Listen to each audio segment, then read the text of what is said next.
The holidays are upon us. Halloween is this weekend, which, side note, it really hit me this week that I don't have littles anymore, and it made me really sad. It was the pumpkin patch for the elementary school, and that was my absolute favorite event. It's the first time in 8 years that I didn't have a kid attending, and then not going to trick or trunk, not going to trick or treating, not throwing the classroom Halloween party. It's just so different this year, and I'm really trying to make the most of it. I'm trying to make new traditions, new memories, but it's just such a different season of life, and it's going to take me a minute to get used to it. I will still do my absolute darndest to make the next 2 months as magical as I can. It's just my favorite time of year. The fall, the colors, and the holidays, the food, the spirit. But as joyous as the season is, it can become very stressful very fast. A lot more added to our already overflowing plates with shopping for presents, all the planning, family visiting, or going to visit family. Then throw in work and trying to get everything you can done and off your plate so that you can take some time off and just really enjoy the holidays. And for some of us, the last few months at work can get crazy busy as companies are trying to close out the end of their year, meet their annual goals, which can cause an entire other layer of stress and pressure. Been there, and I know all about it. And that pressure can leave you completely exhausted at the end of the workday with very little energy to tackle anything else. So that is what we're talking about this week. How to unwind after work so that you can enjoy your evenings with your family. And to help you unwind and to give you more time back in your evenings, check out my Tech Timeout Guide for Moms. It's simple tips and tricks to ditch those phones and help you reduce your stress and be more present in the moment. So check out the show notes to grab your freebie today. Are you feeling overwhelmed trying to juggle all the many hats you wear as a working mom? Do you want more quality time with your family without distraction of work and time alone to take care of yourself and your needs? Welcome to Mom Wife Career Life. I'm Kerri, a wife, mom of 3, and a recovering perfectionist. In this podcast, I will teach you how to create balance in your life by implementing healthy habits, organizing your home and your schedule, being intentional with your time and in your relationships, and most importantly, how to start putting your needs first because no one can pour from an empty cup. Grab that second cup of coffee, or if you're anything like me, your third. It's time to dive into today's episode of Mom Wife Career Life. I know the feeling. You're running on fumes after a long workday, and just when you finally sit down, that guilt creeps in. Should I be doing more? Should I be with the kids? Should I check my emails? Should I log back on and just get that report done so I don't have to think about it tomorrow? You need to listen to me. You deserve a break, and you need it. You want to be able to look back at this season and remember the joy, not the stress. So to help you unwind, I'm sharing my tips to help you do just that. So let's jump in. First things first, give yourself permission to rest. You've got to let yourself rest. Get rid of the guilt and that nagging voice in your head that is telling you that you should be doing something productive and knocking stuff off your to-do list instead of taking that time to just stop. Remind yourself that taking time to unwind, it isn't selfish, it is needed. You've been going nonstop all day. It's okay to recharge for a bit. A well-rested mom and wife is a better mom and wife. And I'm speaking from experience with this one. I'm going through a very tough season in work right now. And I know I keep using that word seasons because seasons change. And I know this isn't going to be in it for the long run. But I wasn't fully prepared for what all this change would bring, especially with the other things I have going on outside of work. So my stress levels have been seriously up there. And last week, my body forced me to rest, which is very ironic because on last week's episode, I focused on the quote about taking time for your wellness or else you'll be forced to take time for your illness. And that's exactly what happened to me last week. But it is true. Taking the time to just breathe, go for a walk, sit on the couch with a hot cup of tea, find what it is that helps you relax in a short period and just go for it. Do it for you. Or else you're going to end up having to be forced to take time and you're not going to like it. Number 2, create a shutdown ritual. Just like your workday has a start, it really does need a solid end. So pick a short routine that signals to your brain that it's time to switch off work mode. It could be as simple as closing your laptop, lighting a candle, or just stop and taking a couple of deep breaths. This ritual really is going to help your mind transition from work life to home life, giving you that mental break that you really need. And be intentional about it. Even if you close your eyes and while you're taking those deep breaths, you tell yourself that your workday is now over and you are releasing all the stress and all the worries and all the burden that your workday brought you and all the things that will not serve you well in the evening with your family, and just let it go. I shared that I created a new workspace at home, and this is where my work computer absolutely stays. I leave it on my desk during the week since it's all hooked up, but come Friday, I unplug it and it goes right in a drawer, and that is my closure for the week. I close that drawer and I don't think about it again until Monday morning when I open it. And it's absolutely fabulous. Nothing feels better than closing that drawer on a Friday. But if you physically go to work, it's a little easier to have a shutdown ritual because you are actually physically walking out of the building. And you can use that commute time to create that little transition ritual as you leave work behind you. Number 3, ditch those phones for at least 30 minutes. I know, your phone is practically glued to your hand.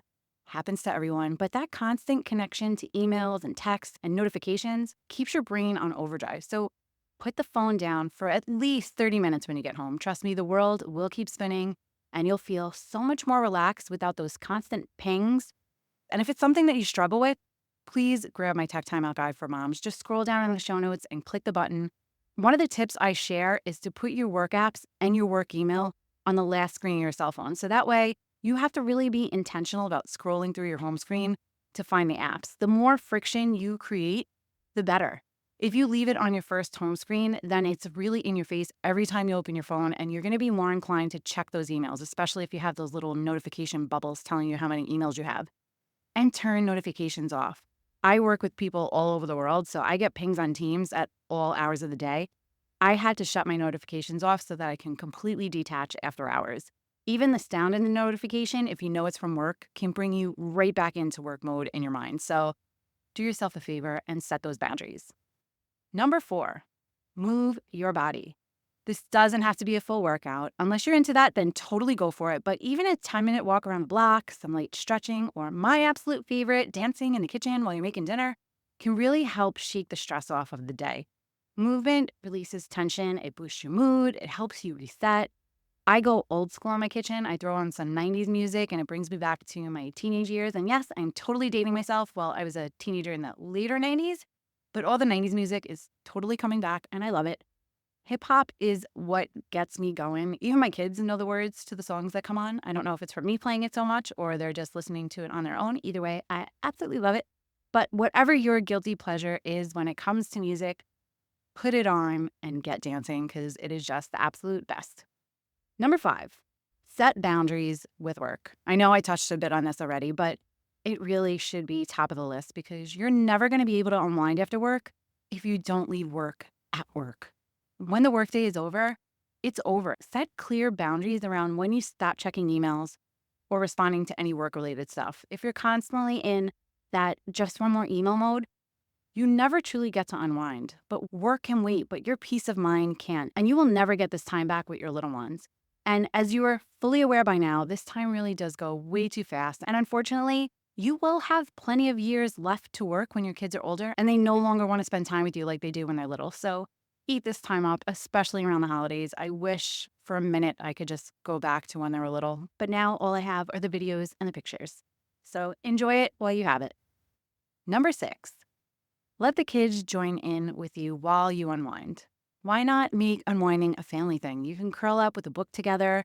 You can throw on a fun show, make yourselves laugh, invite them to your dance party in the kitchen. That was my absolute favorite thing to do with my girls when they were little. Or even do a little meditation. You're still spending quality time with them, but in a way that helps you decompress too. I just listened to an episode of the Mel Robbins podcast, which if you don't already listen to her, please do yourself and your future self a favor and start today. She's who I want to be when I grow up. She's on my vision board. I absolutely love her. I want to be motivating and inspiring all I come in contact to love themselves, to know that you are not stuck where you are in life, that you have choices, that you are worthy, that you have this one life and you have a purpose. You just need to take the time to find out what that is. But anyway, she had a guest on that spoke about how to manifest. And his story began with a woman that taught him how to meditate when he was younger. And he's been meditating since he was a little kid. And he's manifested everything he has in his life. And it's not just about the material things. I won't get into the whole episode because I really do want you to listen to it. But my point is, get your kids into meditating early in life, and it can do wonders for their self-esteem, for their anxiety, their stress levels, their motivation, and their overall success in life. And this is the same for you. If you don't already meditate, get to meditating and you can have all those things too. It's something I really want to start doing with my kids. But as you'll learn, and some of you may already be there, once your kids hit those teenage years, you have a lot less control over what you can get them to do. So try to start young. Number 7, practice 10-minute transitions. Sometimes all you need is that little buffer time between work and home life. So spend 10 minutes doing something that's just for you before you're jumping into mom mode. It could be a cup of tea, or if just sitting in the car for a few minutes listening to your favorite podcast. I see you. And I've been doing this a lot lately, especially on Tuesdays. Tuesdays are my crazy days. Every kid has something and one kid has 2 things. So it's drop off, pick up, rinse and repeat. And somewhere in the middle of all that, trying to find time to make dinner. So sitting in my car and just taking a few breaths, finishing a podcast and just enjoying the quiet has become one of my absolute favorite things to do. So try it out. Number 8, find a relaxing activity that really fills you up.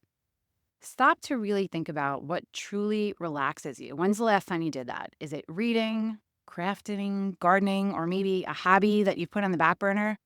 When you make time for something that brings you joy, it recharges your battery way more than mindlessly scrolling through social media. I don't really have a lot of time for hobbies these days, but one of the things I used to love doing was refinishing furniture. Well, not really refinishing it, but painting old pieces to make it look new. I'm in the process of doing a little facelift for my family room. It's where I created my new workspace. I replaced a couple of furniture pieces, but I've also kept a few, and now I want to paint them so that the room is more cohesive. So I'm blocking out time in November to do just that. I'll be watching my Hallmark movies while I paint some chairs. So it's making me smile just thinking about it. So if you can find something that makes you smile just thinking about doing it, that's your activity. Put it on your calendar. Block out time, even if it's just for 15, 20 minutes, half hour, whatever it is, do it for yourself.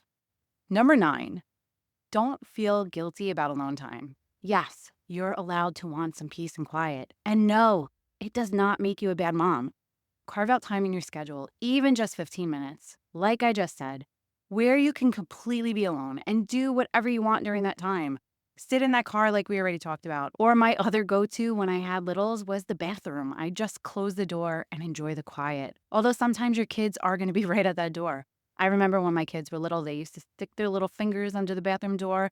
And I know when you're in that season, it could be really annoying, especially when you just want that alone time. But try and enjoy it because the time really does go so fast. And I would love to go back to those years. But as cute as they are, you really do need that alone time. So take it when and where you can get it. And number 10, remind yourself you're doing enough. On those days when that guilt threatens to take over, remind yourself that you're doing your best. And your best is more than enough. You don't have to earn rest. You've worked hard. And you're a rock star mom. You are awesome. So give yourself grace and let go of that guilt. Let go of the guilt at work. Let go of the guilt at home. Let go of the guilt that you're putting on yourself. You've earned the right to relax. So do it. You deserve to unwind without feeling guilty. Your well-being really is the foundation for everything else. So next time stress kicks in and you find yourself bringing work into your personal life, use these tips to just shake it off and recharge. You've got this, mama. For more tips and motivation to help you create that work-life balance you're craving, come on over and hang out with us in our Facebook community, Work-Life Balance for Working Moms. If you don't already follow the show, take a minute and hit that follow button so you never miss another episode. Sending you so much love and light until next time on Mom Wife Career Life with Kerri Pat. Before you go, if you found this podcast helpful, I would be so grateful if you would take a minute, go on over to iTunes and leave me a review. If you have other stressed out mamas in your life that you feel this podcast could help, take a screenshot of this episode, post it on your Instagram stories and tag me, and let them know that they are not alone and they can create balance in their life too. If there's a topic you'd like me to cover or you just want to connect, DM me on Instagram at mom.wife.career.life or come on over and hang out in our free Facebook community, Work-Life Balance for Working Moms. Sending you so much love and light until next time on Mom Wife Career Life with Kerri Pat.